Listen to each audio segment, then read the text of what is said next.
அசிசியாரின் அர்த்தமுள்ள அருள்வாழ்வு அறிவோம். எண் 96.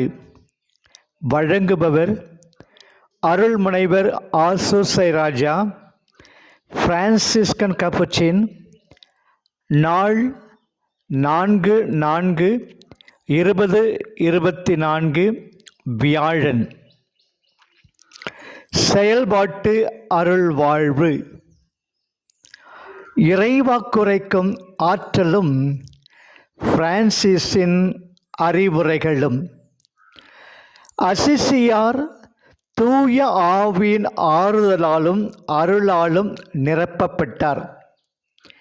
அனைத்து அக்கறையோடும் விழிப்போடும் அவருடைய புதிய மைந்தர்களை புனித ஏழ்மையிலும் பேறுபெற்ற எளிமையின் பாதையிலும் நிதானமாக தொடர்ந்து நடக்க கற்பித்தார்.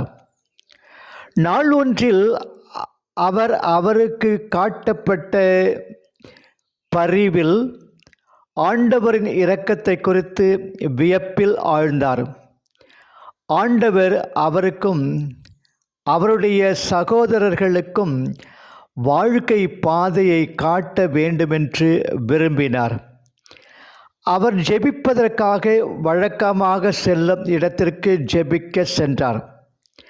அங்கே அவர் அச்சத்தோடும் நடுக்கத்தோடும் உலகனைத்தும் ஆழ்வர் முன்பாக பல மணி நேரம் இருக்க செலவிட்டார். ஆண்டவரே, பாவியான எனக்கு இரக்கமாயிரும் என்ற வாக்கியத்தை அடிக்கடி உச்சரித்து இழிவாக கழித்த அவருடைய பழைய வருடங்களை, அவருடைய அருள் வாழ்வின் கசப்புத்தன்மையை நினைவு கூர்ந்து மன்றாடினார். வர்ணிக்க முடியாத ஒரு மகிழ்ச்சியும் கூடுதலான இனிமையும் அவருடைய இதயத்தின் ஆழத்தில் படிப்படியாக ஊற்றெடுத்தது. அவர் தன்னை இழக்க ஆரம்பித்தார். அவருடைய உணர்வுகள் அவரை ஒன்றாக நெருக்கின. பாவத்தின் அச்சமும் அவருடைய இதயத்தில் அவர் சேர்த்து வைத்திருந்த இருளும் நீங்கியது.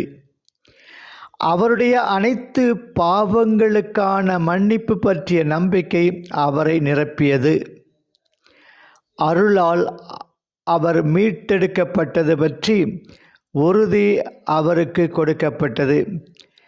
பிறகு அவர் தன்னை கடந்த நிலைக்குள்ளாக எடுத்து கொள்ளப்பட்டு ஒளிக்குள்ளாக மூழ்கினார். அவருடைய உள்ளார்ந்த ஆன்மா பறந்து விரிய அவர் எதிர்காலத்தை தெளிவாய் பார்த்தார். அந்த இனிமையும் ஒளியும் மறைந்த ஆவியில் புதுப்பிக்கப்பட்டவராக இப்பொழுது அவர் மற்றொரு மனிதராக மாற்றம் பெற்றவராக தோன்றினார்.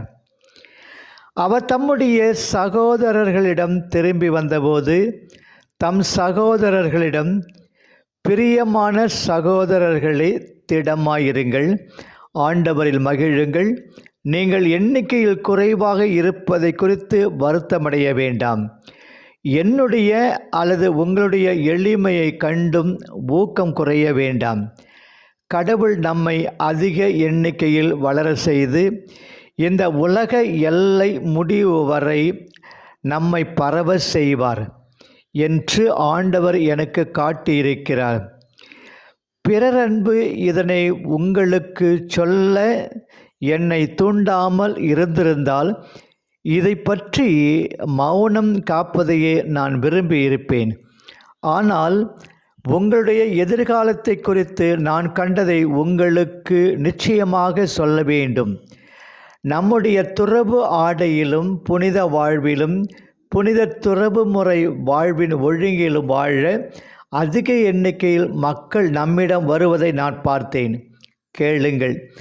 அவளுடைய சத்தம், அதாவது அவர்கள் வருவதும் புனித கீழ்ப்படிதலுக்கு பணிந்து வாழ அவர்கள் சொல்வது என்னுடைய காதுகளில் இன்னும் ஒலித்து கொண்டே இருக்கிறது.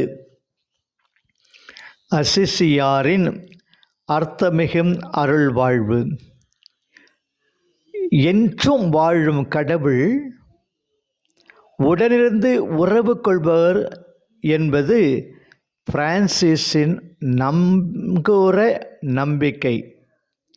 தனித மனித வாழ்வில் மட்டுமன்று, தங்களது சமூகத்தின் வரலாற்றிலும் கடவுள் உடனிருந்து செயல்படுகிறார் என்பது யூத மக்களுடைய அனுபவம்.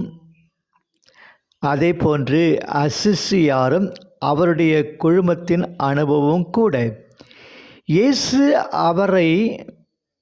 இயேசுவும் அவர்களை மனித வரலாற்றில் அவரை மனிதர்களின் வரலாற்றில் செயல்படுபவராக அனுபவித்து அறிந்தார்.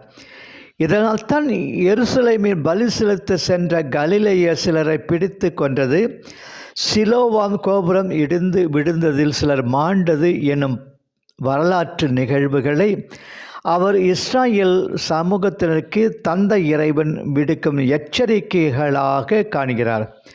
மனம் மாறாவிட்டால் நீங்கள் அனைவரும் அவ்வாறே அழிவீர்கள். அதுபோலவே திருமுழுக்கு யோவானின் வரலாற்று முக்கியத்துவம் வாய்ந்த வாழ்விலும் பணியிலும் இறைவனுடைய உடனிருப்பையும் செயல்பாட்டையும் சிறப்பாக இயேசு அனுபவிக்கிறார். அவ்வாறே பிரான்சிஸும் அனுபவிக்கிறார். இதனால் இறைவாக்கினரை விட மேலானவர் என அவரை இயேசு வர்ணிக்கிறார். அவருடைய திருமுழுக்கு விண்ணகத்திலிருந்து வந்தது என குறிப்பிடுகிறார். அந்த திருமுழுக்கை தாமும் பெற்றார். மேலும் காலத்தின் அறிகுறிகளை கண்டு கொள்ள அவற்றிலிருந்து ஒலிக்கும் தந்தை கடவுளின் செய்தியை அறிந்து செயல்பட யூத தலைவர்களை இயேசு அழைக்கிறார். காலத்தின் அறிகுறிகள் அவர் குறிப்பிடுபவை ரோமையரின் ஆதிக்கம், மக்களுடைய வறுமை, அவர்களின் ஒடுக்கப்பட்ட நிலை, விடுதலை போராளிகளின் வன்முறை, எதிர்ப்புகளின் தோல்வி, திருமுழுக்கு யோவானின் வாழ்வு இறப்பு, தமது பணி போன்ற வரலாற்று மெய்மைகளை. இவ்வாறு இயேசு சில நிகழ்வுகளை சுட்டி காட்டுவதால் அவற்றில் மட்டுமே இறைத்தந்தையின் உறவும் உடனிருப்பும் செய்தியும் செயல்பாடும் உள்ளன என்று பொருள் அல்ல. இயேசு நம்பிய, அசிசியார் நம்பிய தந்தை கடவுள் வரலாற்றின் தலைவர். அதன் மூல இயக்க ஆற்றலும் முழு நிறைவும் அவரே.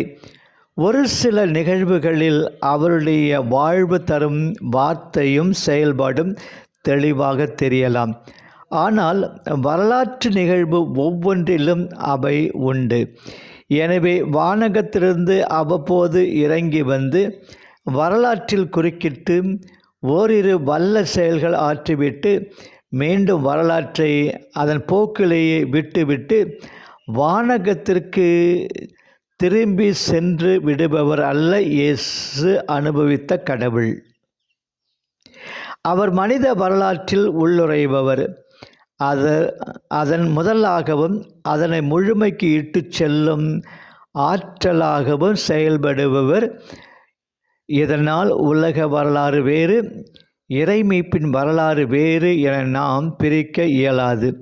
உலக வரலாற்று நிகழ்வுகளின் புது புது வளர்ச்சிகள் வாய்ப்புகளில் ஏழைகள், ஒடுக்கப்பட்டோரின் இயக்கங்கள் இறைவனின் அழைப்பை கேட்டு அவரது செயல்பாட்டை உணர்ந்து அவருடன் மனிதர் இணைந்து செயல்படும்போது இவ்வுலக வரலாறே மீட்பு பணி வரலாறு ஆகிறது.